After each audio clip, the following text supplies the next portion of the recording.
Great, I thought I'd change up the scenery for you. So, here I am in my flowery blouse sitting next to my California Golden State poppies. Um, and I'm going to read for you chapters 7 and 8 from the book Holes.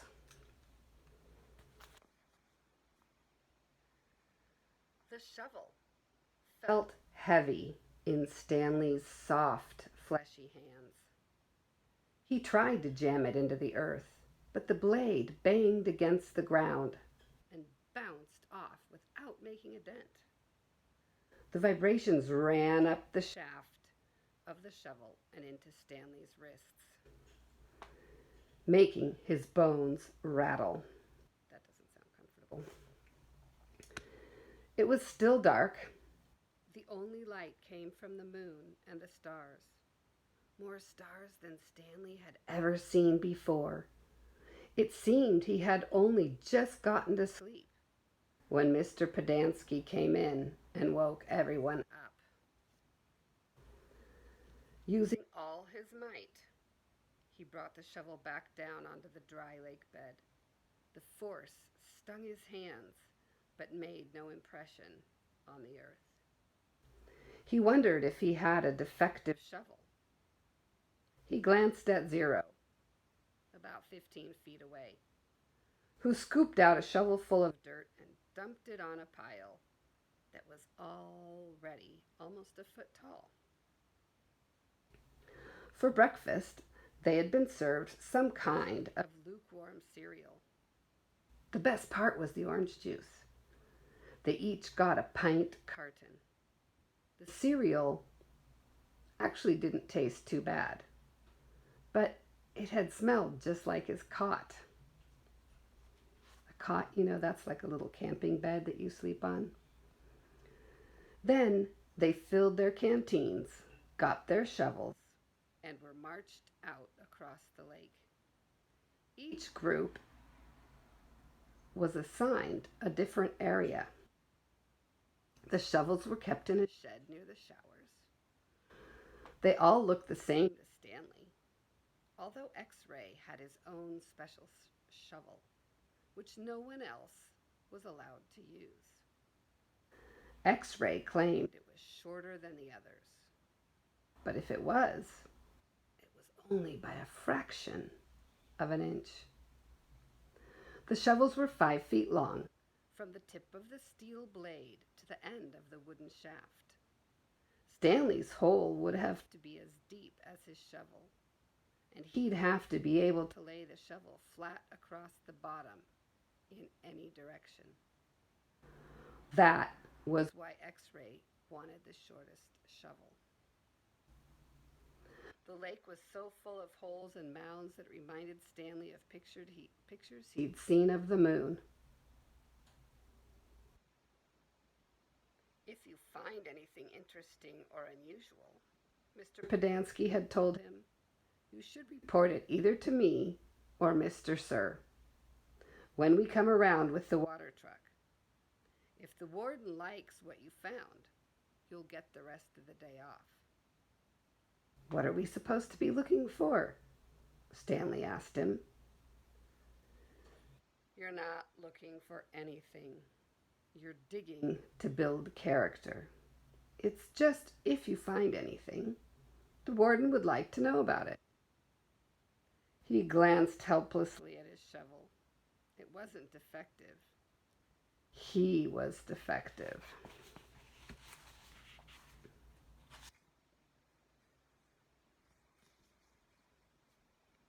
He noticed a thin crack in the ground. He placed the point of his shovel on top of it, then jumped on the back of the blade with both feet. The shovel sank a few inches into the packed earth. He smiled. For once in his life, it paid to be overweight. He leaned on the shaft and pried up his first shovel full of dirt, then dumped it off to the side. Only 10 million more to go, he thought, then placed the shovel back in the crack and jumped on it again.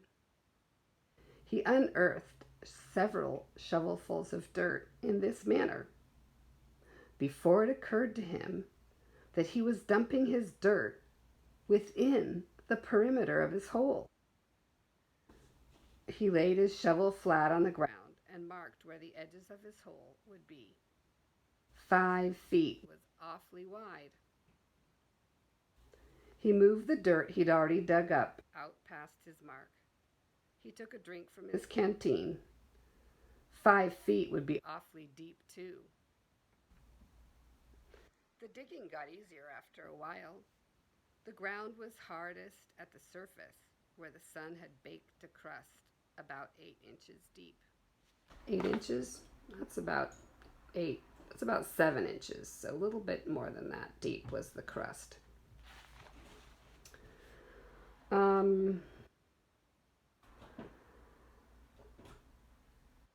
we go. Beneath that, the earth was looser. But by the time Stanley broke past the crust, a blister had formed in the middle of his right thumb, and it hurt to hold the shovel. Stanley's great-great-grandfather was named Elia Yelnats. He was born in Latvia. When he was 15 years old, he fell in love with Myra Menke. He didn't know he was Stanley's great-great-grandfather. Myra Menke was 14. She would turn 15 in 2 months, at which time her father had decided she should be married.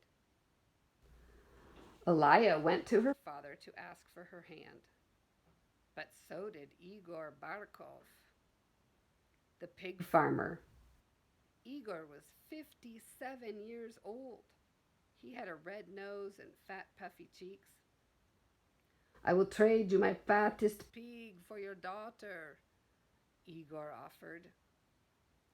"And what have you got?" Myra's father asked Elia. "A heart full of love," Elia said. "I'd rather have a fat pig," said Myra's father. Desperate, Elia went to see Madame Zeroni, an old Egyptian woman who lived on the edge of town. He had become friends with her, though she was quite a bit older than him. She was even older than Igor Barkov. Madame Zeroni had dark skin and a very wide mouth. When she looked at you, getting a cramp in my hand there. When she looked at you, what did she do? Let's see. Her eyes seemed to expand, and you felt like she was looking right through you. "Elia, what's wrong?" she asked, before he even told her he was upset. She was sitting in a homemade wheelchair. She had no left foot. Her leg stopped at the ankle. "I'm in love with Myra Menke," Elia confessed. "But Igor Barkov has offered to trade his fattest pig for her. I can't compete with that." "Good," said Madame Zeroni. "You're too young to get married. You've got your whole life ahead of you." "But I love Myra." "Myra's head is as empty as a flower pot. But she's beautiful." "So is a flower pot." "Can she push a plow?" "Can she milk a cow?" "I can. Did you guys know that?" "Can she milk a goat?" "No, she is too delicate." "Can she have an intelligent conversation?" "No, she is silly and foolish." "Will she take care of you when you are sick?" "No, she is spoiled and will only want you to take care of her." "So she is beautiful. So what?" Patooey. Madame Zeroni spat on the dirt. She told Elia that he should go to America. "Like my son, that's where your future lies, not with Myra Menke." But Elia would hear none of that. He was 15, and all he could see was Myra's shallow beauty. Madame Zeroni hated to see Elia so forlorn. Against her better judgment, she agreed to help him. It just so happens my sow gave birth to a litter of piglets yesterday, she said. There is one little runt whom she won't suckle. You may have him. He would die anyway. Madame Zeroni led Elia around the back of her house where she kept her pigs. Elia took the tiny piglet, but he didn't see what good it would do him. It wasn't much bigger than a rat. He'll grow, Madame Zeroni assured him. Do you see that mountain on the edge of the forest? Yes, said Elia. On the top of the mountain there is a stream where the water runs uphill. You must carry the piglet every day to the top of the mountain and let it drink from the stream. As it drinks, you are to sing to him. She taught Elia a special song to sing to the pig.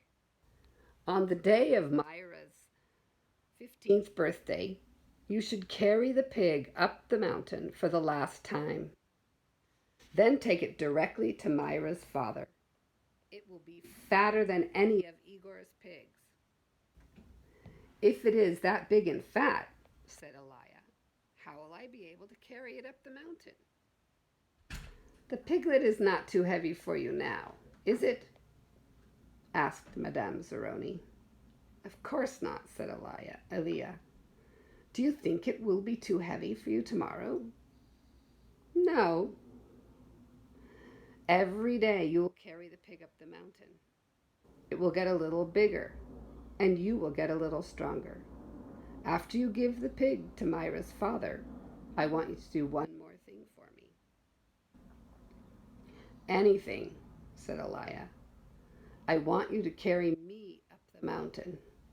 I want to drink from the stream. I want you to sing the song to me. Elia promised he would. Madame Zeroni warned that if he failed to do this, he and his descendants would be doomed for all eternity. At that time, Elia thought nothing of the curse. He was just a 15-year-old kid, and eternity didn't seem like much longer than a week from Tuesday. Besides, he liked Madame Zeroni and would be glad to carry her up the mountain. He would have done it right then and there, but he wasn't yet strong enough. Stanley was still digging. His hole was about 3 feet deep, but only in the center. It sloped upward towards the edges. The sun had only just come up over the horizon, but he already could feel its hot rays against his face.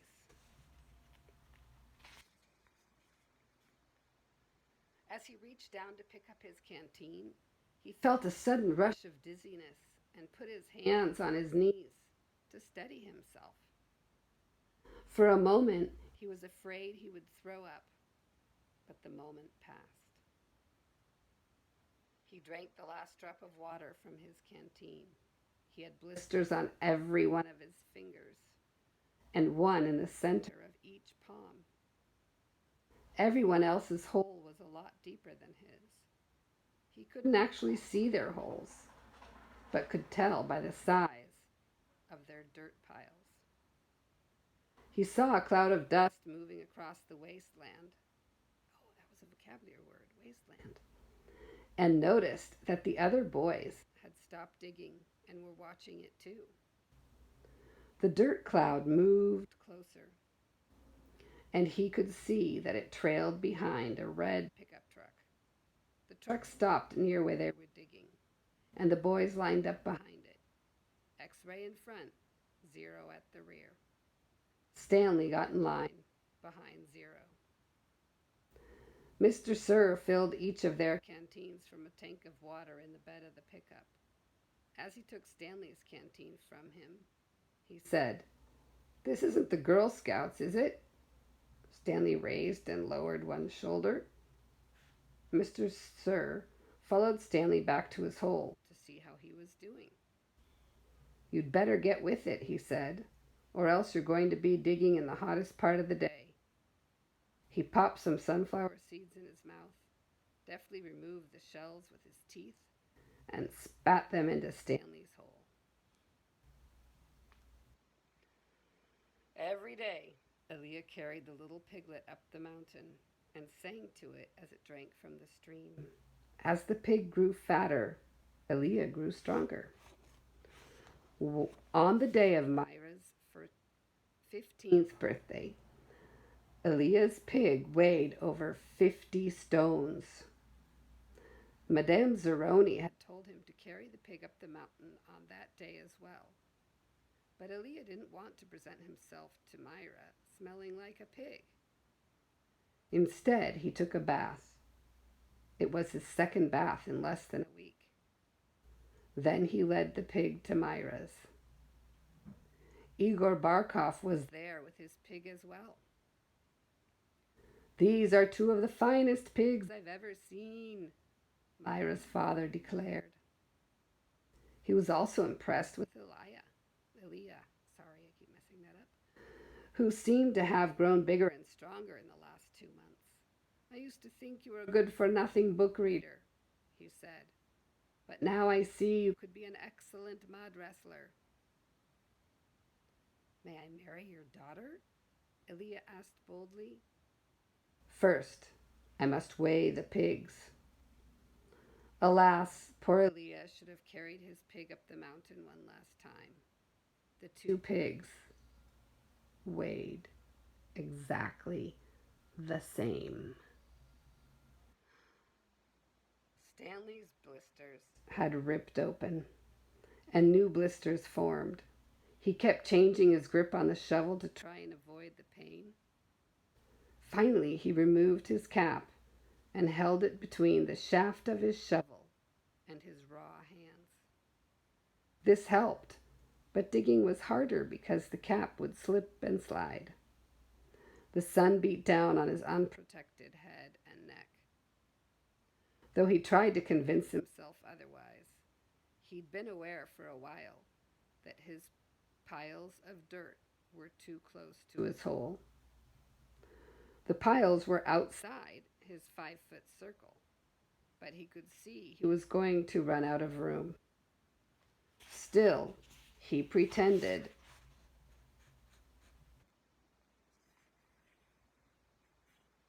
otherwise and kept adding more dirt to the piles that he would eventually have to move. The problem was that when the dirt was in the ground, it was compacted. It expanded when it was excavated. The piles were a lot bigger than his hole was deep. It was either now or later. Reluctantly, he climbed up out of his hole and once again dug his shovel into his previously dug dirt. Myra's father got down on his hands and knees and closely examined each pig, tail to snout.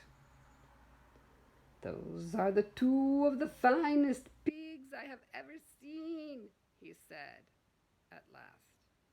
"How am I to decide? I have only one daughter." "Why not let Myra decide?"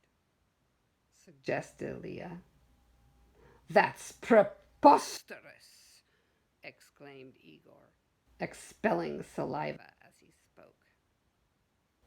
"Myra is just an empty-headed girl," his father said. Her father said. "How can she possibly decide when I, her father, can't?" "She knows how she feels in her heart," said Aaliyah. Myra's father rubbed his chin. Then he laughed and said, "Why not?" He slapped Aaliyah on the back. "It doesn't matter to me. A pig is a pig." He summoned his daughter. Aaliyah blushed when Myra entered the room. "Good afternoon, Myra," he said. She looked at him. "You're Aaliyah, right?" she asked. "Myra," said her father. "Aaliyah?" Elia and Igor have each offered a pig for your hand in marriage. It doesn't matter to me. A pig is a pig, so I will let you make the choice. Whom do you wish to marry? Myra looked confused. You want me to decide? That's right, my blossom, said her father. Gee, I don't know, said Myra. Which pig weighs more? They both weigh the same, her father said. Golly, said Myra. I guess I choose Elia? No. Igor? No. Elia? No. Igor? I know. I'll think of a number between 1 and 10. I'll marry whoever guesses the closest number. Okay, I'm ready. 10, guessed Igor. Elia said nothing. Elia, said Myra. What number do you guess? Elia didn't pick a number. Marry Igor, he muttered. You can keep my pig as a wedding present. The next time the water truck came, it was driven by Mr. Pedansky, who also brought sack lunches. Stanley sat with his back against a pile of dirt and ate. He had a bologna sandwich, potato chips, and a large chocolate chip cookie.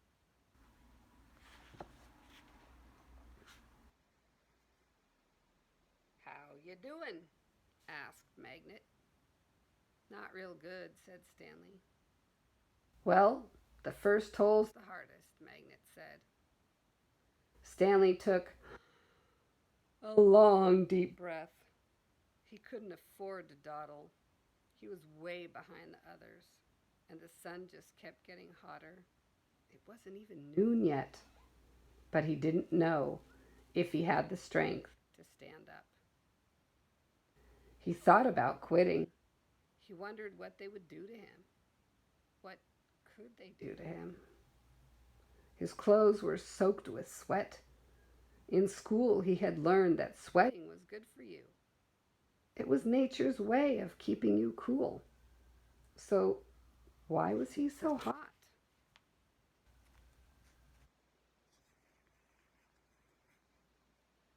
Using his shovel for support, he managed to get to his feet. Where are we supposed to go to the bathroom? Asked Magnet. Oh, he asked Magnet. Magnet gestured with his arms to the great expanse around them. Pick a hole, any hole, he said. Stanley staggered across the lake, almost falling over a dirt pile.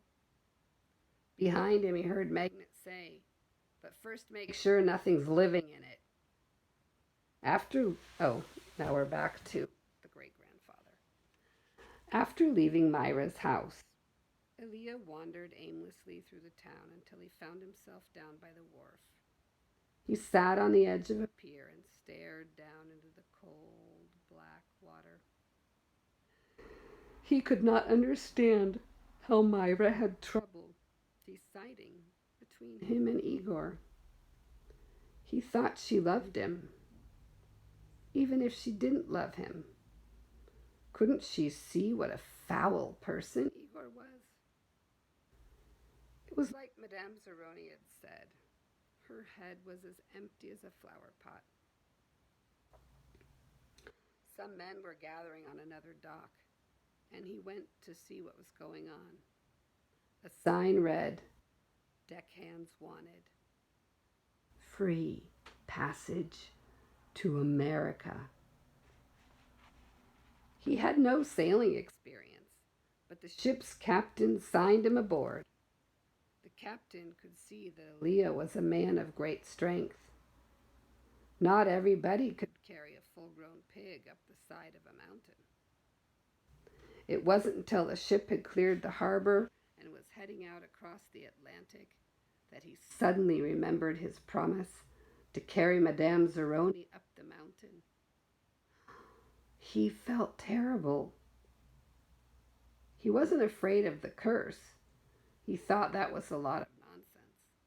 He felt bad because he knew Madame Zeroni had wanted to drink from the stream before she died.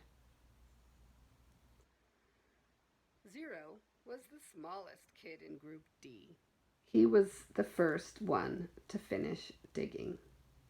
"You're finished?" Stanley asked enviously. Zero said nothing. Stanley walked to Zero's hole and watched him measure with his shovel. The top of his hole was a perfect circle, and the sides were smooth and steep. Not one dirt clod more than necessary had been removed from the earth.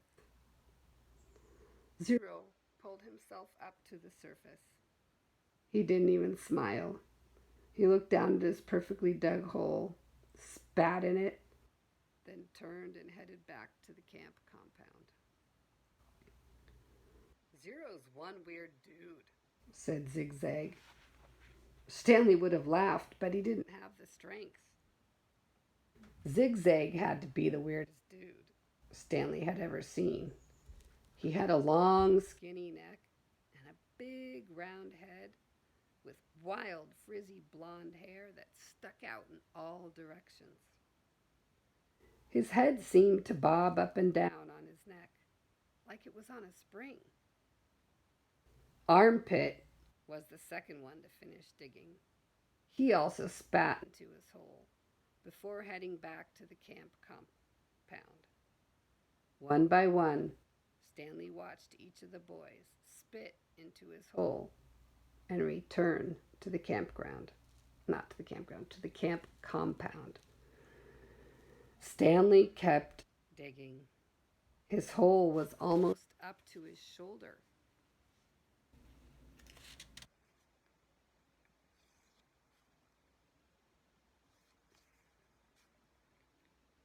Up to his shoulders. Although it was hard to tell exactly where ground level was because his dirt piles completely surrounded the hole. The deeper he got, the harder it was to raise the dirt up and out of the hole. Once again, he realized he was going to have to move the piles. His cap was stained with blood from his hands.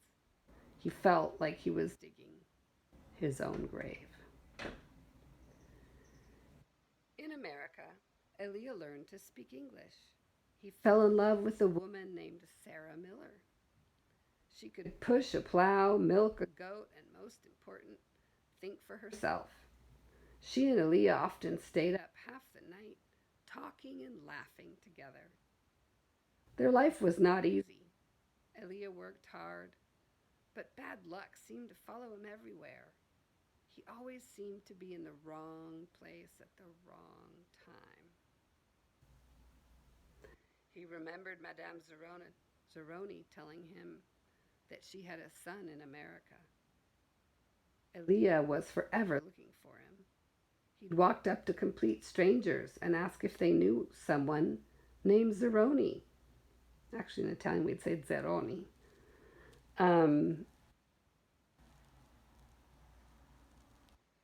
But no one did. Elia wasn't sure what he'd do if he ever found Madame Zeroni's son anyway. Carry him up a mountain and sing the pig lullaby to him? After his barn was struck by lightning for the third time, he told Sarah about his broken promise to Madame Zeroni. "I'm worse than a pig thief," he said. "You should leave me and find someone who isn't cursed." "I'm not leaving you," said Sarah, "but I want you to do one thing for me." "Anything," said Elia. Sarah smiled. "Sing me the pig lullaby." He sang it for her. Her eyes sparkled. "That's so pretty. What does it mean?" Elia tried his best to translate from Latvian into English. It wasn't the same. It rhymes in Latvian, he told her. I could tell, said Sarah. A year later, their child was born. Sarah named him Stanley because she noticed that Stanley was Yelnats spelled backwards.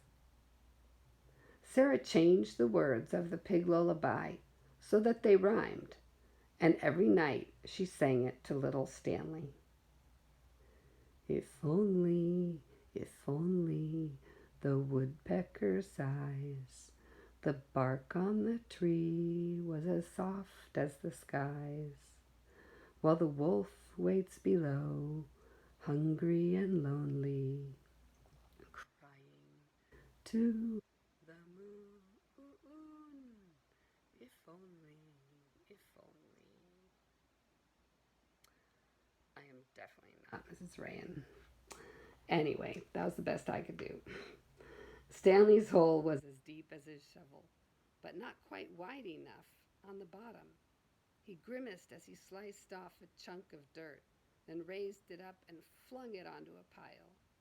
He laid his shovel back down on the bottom of his hole, and to his surprise, it fit. He rotated it and only had to chip off a few chunks of dirt here and there before it could lie flat across his hole in every direction. He heard the water truck approaching and felt a strange sense of pride at being able to show Mr. Sir or Mr. Pedansky that he had dug his first hole.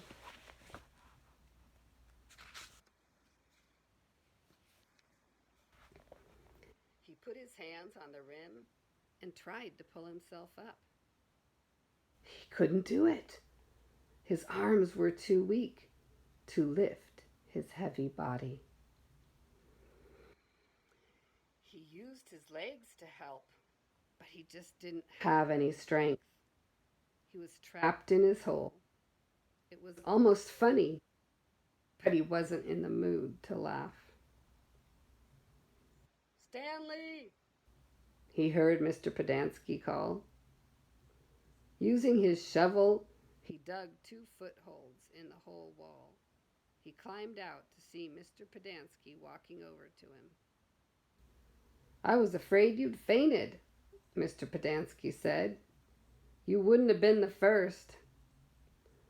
I'm finished, Stanley said, putting his blood-spotted cap back on his head. All right, said Mr. Pedansky, raising his hand for a high five, but Stanley ignored it.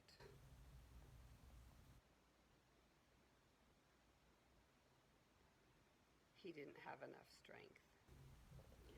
Mr. Pedansky lowered his hand and looked down at Stanley's hole. Well done, he said. You want to ride back? Stanley shook his head. I'll walk. Mr. Pedansky climbed back into the truck without filling Stanley's canteen. Stanley waited for him to drive away, then took another look at his hole. He knew it was nothing to be proud of, but he felt proud nonetheless. He sucked up his last bit of saliva and spat.